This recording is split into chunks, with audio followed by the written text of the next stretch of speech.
Bon alors, ça faisait longtemps hein. Ça fait... Bon, ça fait 7 mois que j'ai pas fait de vidéo, c'est vrai. La chaîne a actuellement 1 an à présent. Et oui, déjà 1 an qui est passé. Et on comptabilise presque 300 abonnés, on est actuellement à 299 abonnés. On va essayer de dépasser la barre des 300, je pense qu'on va y arriver. Mais pour fêter cela, je vous propose la deuxième partie des pires cruautés françaises qu'on avait fait avec Madame de Lamballe, la première, rappelez-vous. C'est une des vidéos qui a le mieux marché sur ma chaîne et du coup je vous propose la partie 2 pour fêter les 300 abonnés. Voilà, allez à tout de suite.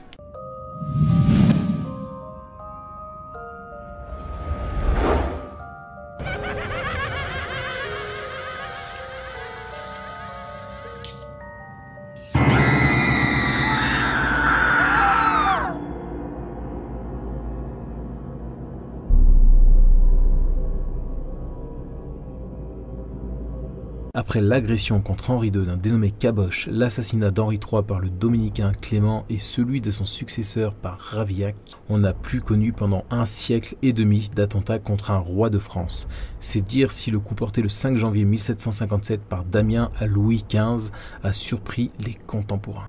Robert François Damien, originaire d'une famille nombreuse de l'Artois, le 8e de 10 enfants. Son père fermier, ruiné car ayant mal géré son domaine, il devient travailleur journalier, agricole, puis gardien de prison. Sa mère meurt lorsqu'il a 16 ans, il est alors élevé par un oncle à Béthune. Enfant turbulent, ses frères le surnomment Robert le Diable. Contrairement à ce qu'affirme Voltaire, Damien n'a jamais été soldat, mais il a servi un militaire qu'il avait suivi à Saint-Empire lors du siège de Philipsbourg en 1734. Traumatisé par l'expérience, il devient valet à Louis le Grand, collège de jésuites situé à Paris. Il doit bientôt quitter l'établissement car il s'est marié et la règle impose aux valets le célibat. Il sert alors de domestique chez de nombreux conseillers au Parlement de Paris, dont certains au nom desquels le comte de la Bourdonnaise est baisé de Lys, comptant parmi les plus virulents contre le roi, Louis XV. Damien est grand, mince et brun. Il a un nez aquilin et le visage marqué de petites vérolles. Il forme avec sa femme cuisinière et sa fille unique apprentie couturière une famille unie. Et il doit lutter au fil de ses emplois pour ne pas trop s'éloigner d'elle. Il passe beaucoup de temps au palais des justices, s'inquiérant des nouvelles et faisant le coursier pour tel ou tel magistrat. Ou la mouche, le mouchard, l'indicateur, pour la police. En ces temps de conflit entre le Parlement et le roi, Damien vit au cours de l'opposition parlementaire. D'une petite fervente, il tient des discours religieux exaltés, notamment au cours de ses beuveries. En juillet 1756, il se réfugie chez sa famille à Arras après avoir volé 240 louis à son dernier maître. Mercredi 5 janvier 1757, une nuit bien froide à Paris. Alors que la cour, en effectif réduit, est au Grand Trianon et que la famille royale s'apprête ironiquement à l'histoire à tirer les rois, Louis XV rend visite à sa fille, Madame Victoire, qui est restée alitée au château de Versailles. Mais Damien rôde. Damien loue une épée et un chapeau dans une boutique sur la place d'armes devant le château. Entré au palais de Versailles, parmi les milliers de personnes qui essayent d'obtenir des audiences royales, vers 18 h, alors qu'il fait nuit, Louis XV va regagner son carrosse. Mais Damien fend le haie des gardes, le chapeau sur la tête, frappe le roi de toutes ses forces et recule par la même trouée qu'il a pratiquée. Louis XV croit d'abord à un coup de poing, puis trouve son côté ensanglanté. Le dauphin et ses compagnons maîtrisent Damien, qui le remettent aux gardes, alors que le roi s'écrie « Qu'on l'arrête et qu'on ne lui fasse pas de mal !» Le roi retourne à sa chambre en se croyant moribond, demande un confesseur et l'extrême onction.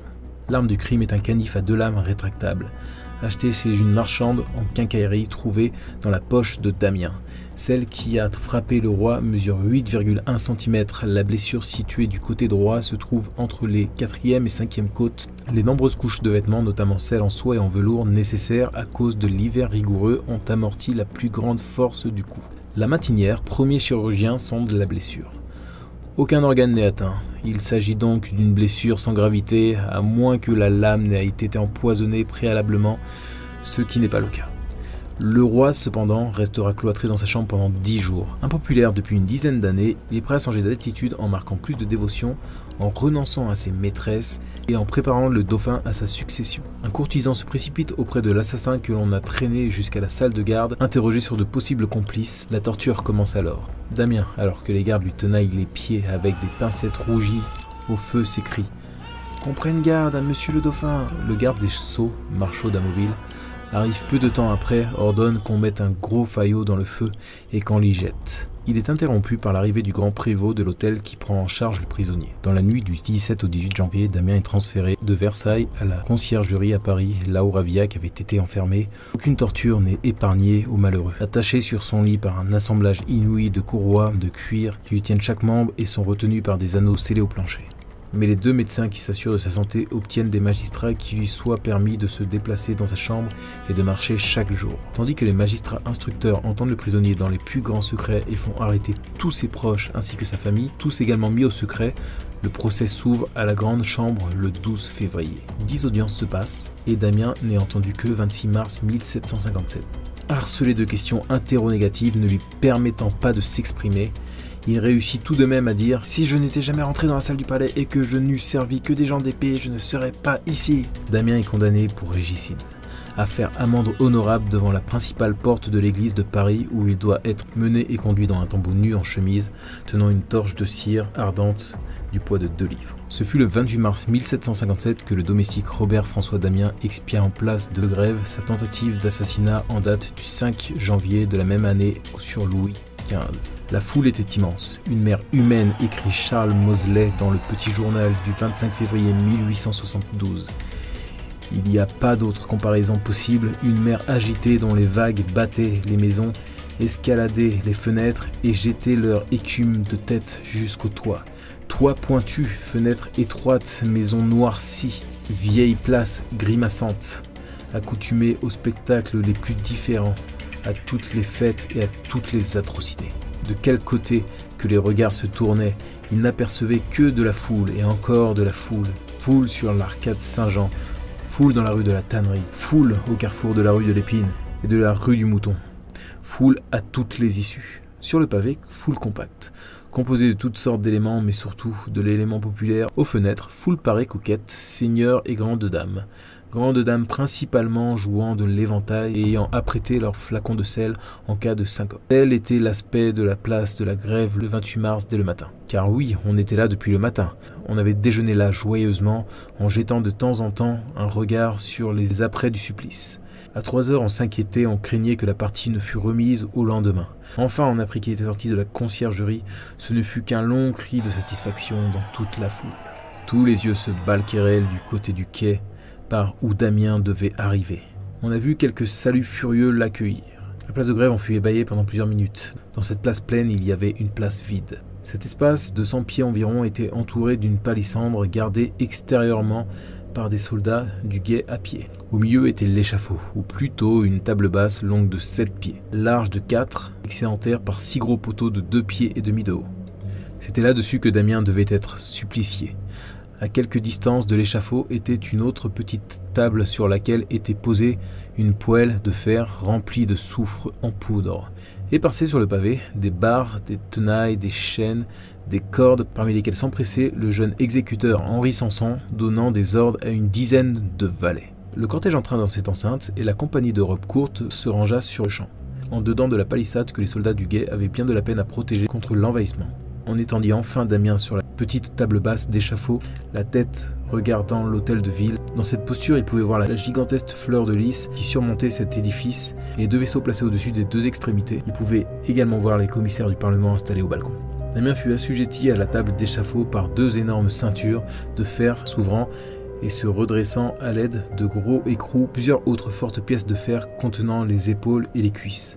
Une sorte de fourche entourait les clous sans empêcher les mouvements de la tête exaucés sur une botte de paille. Tout cela était d'un travail très compliqué. L'exécution commença. Le programme du supplice appelait la main brûlée.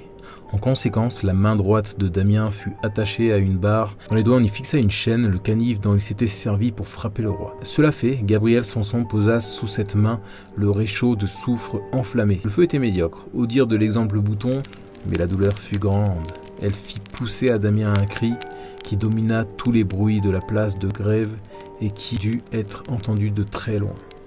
Damien se tordit sous ses crampons de fer. Pendant que sa main brûlait, on vit ses cheveux se dresser sur sa tête comme des crins de cheval. Cela commençait bien, dit le greffier qui lui aussi était à côté de l'échafaud. Le condamné leva la tête et regarda sa main assez longtemps sans témoigner. Aucun emportement proféré, aucune appréciation. L'âgre odeur du soufre prenait à la gorge de tous les assistants. Le bourreau était aussi pâle que la victime. Gabriel Sanson comprit à ce moment qu'il n'aurait pas la force nécessaire pour le tenaillement.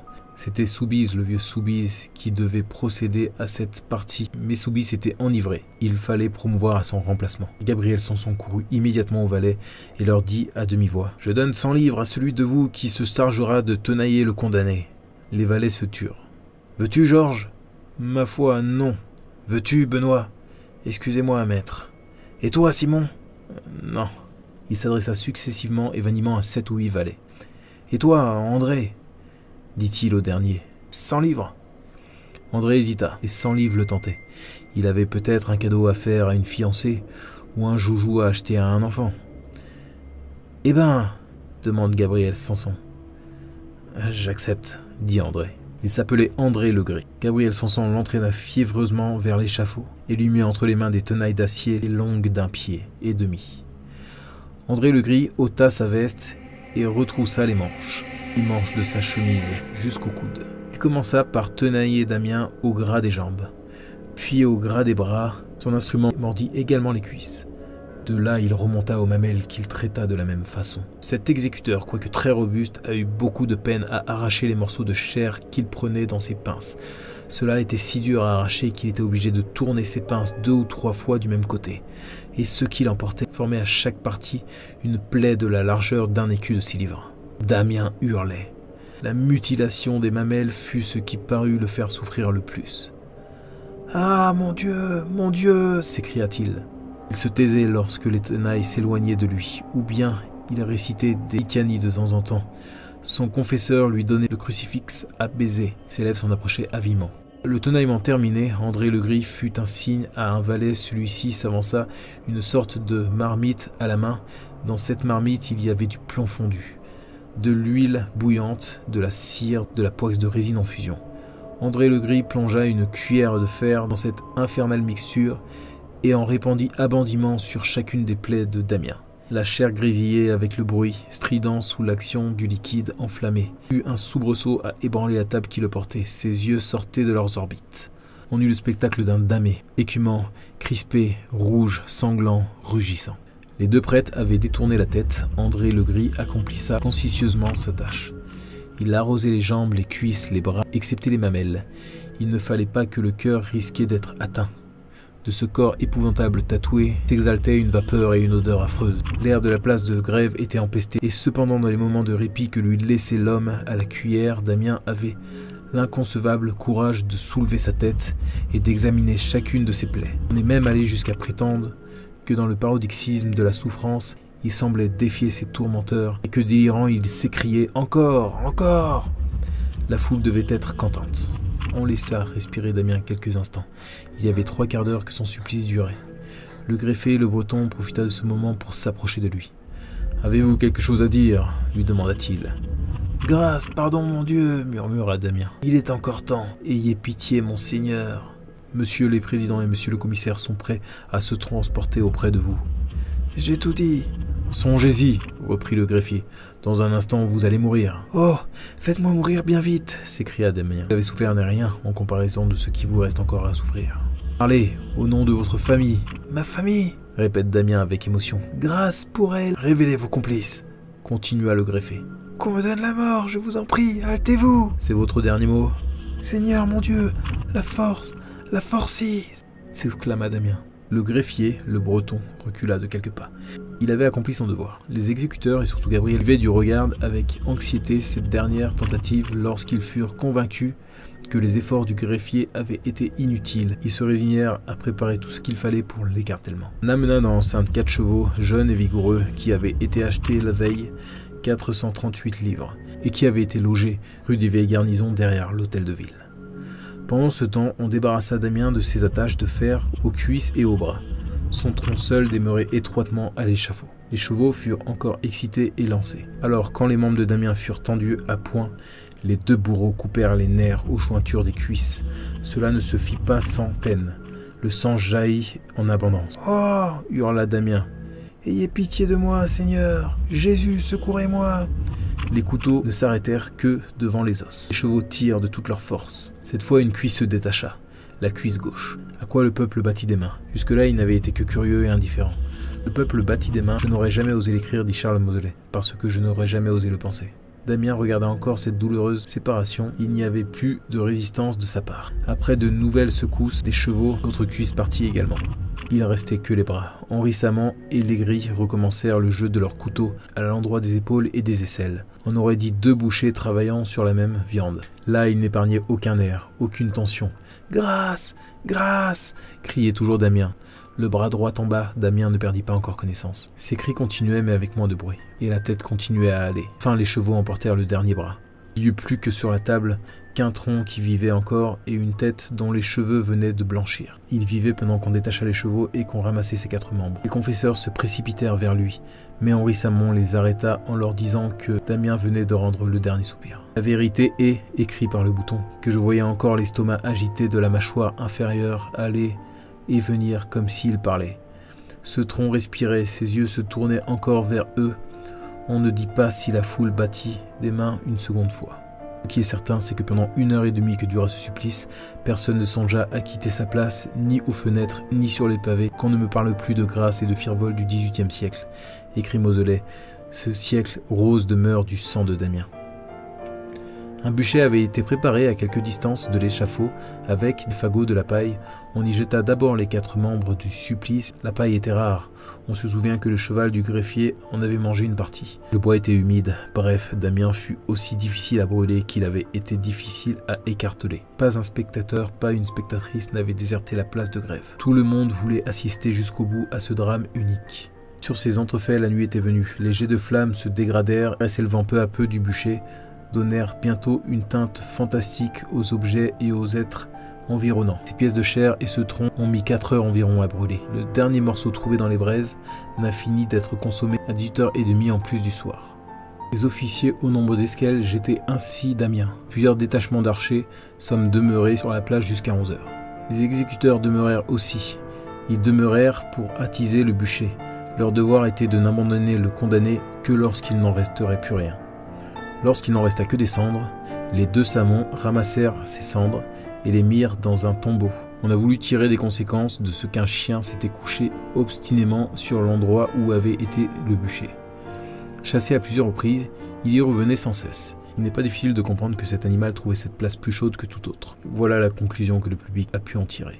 Hey, bon bah du coup, terminé. Et pour moi une grande victoire, hein, parce que ça fait au moins 5 mois que je suis sur cette vidéo. Et oui, au début de la vidéo, je suis habillé en bleu, je suis pas bien en rouge. Et puis je vous dis en même temps, ouais, ça fait 7 mois que j'ai pas fait de vidéo sur ma chaîne. Or, si je regarde aujourd'hui ma chaîne, ça fait 1 an que j'ai pas sorti de vidéo et des poussières. Donc du coup, ça commence à faire longtemps que j'ai pas sorti de vidéo. Donc du coup, je vais vous expliquer. Hein. Si j'ai pas sorti de vidéo, tout simplement parce que j'avais la flemme déjà pour commencer. J'avais énormément de boulot à côté. Du coup, ça m'a pris quand même pas mal de temps.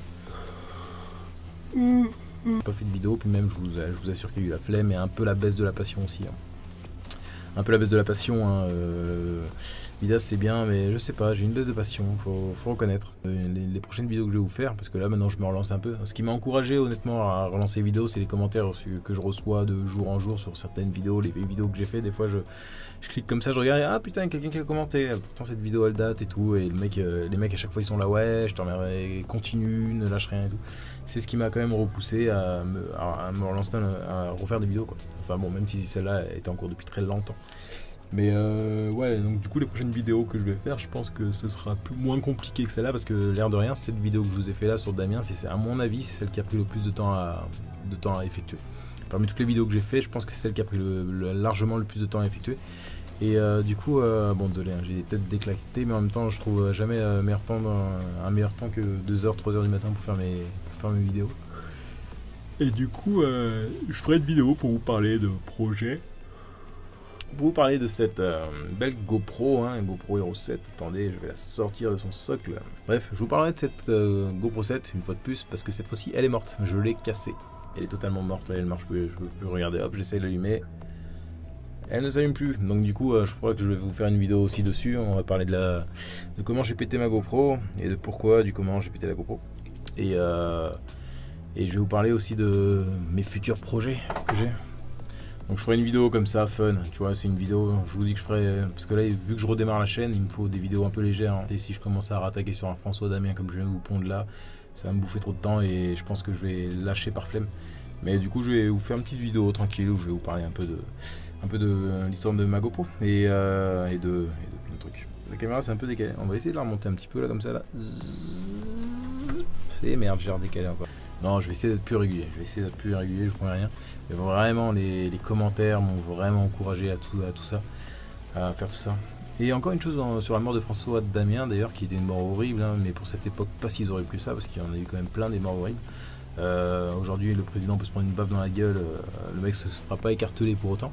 Mais encore une chose pour revenir à François Damien, Robert François Damien, quand j'ai pris mes sources, parce que j'ai pris mes sources un peu partout, sur Wikipédia, sur des sources, sur les réseaux, les histoires qui se racontaient sur internet, des trucs signés, enfin bref, beaucoup de sources à droite à gauche pour mes recherches, et ben je suis tombé sur un manga. Je sais que vous lisez des mangas, certains d'entre vous, je sais moi je lis des mangas, je sais qu'il y en a aussi qui lisent des mangas.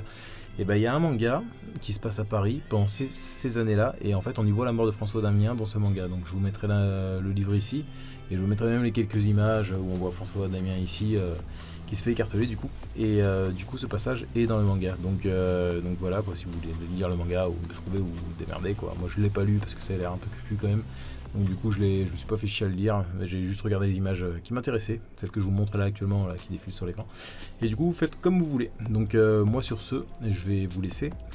J'espère que la vidéo vous aura plu, hein, forcément. Celle-là elle m'a pris du temps à faire, hein. C'est compliqué, hein, la série des pires cruautés françaises à monter. Et donc du coup j'espère que la vidéo vous aura plu. Et pour l'instant c'est tout, hein, et je vous dis à un de ces quatre, on dit plus à la semaine prochaine maintenant, on dit à un de ces quatre pour de prochaines vidéos. Allez, c'était Just Quentin et je vous fais des gros bisous à tous, portez-vous bien, ciao.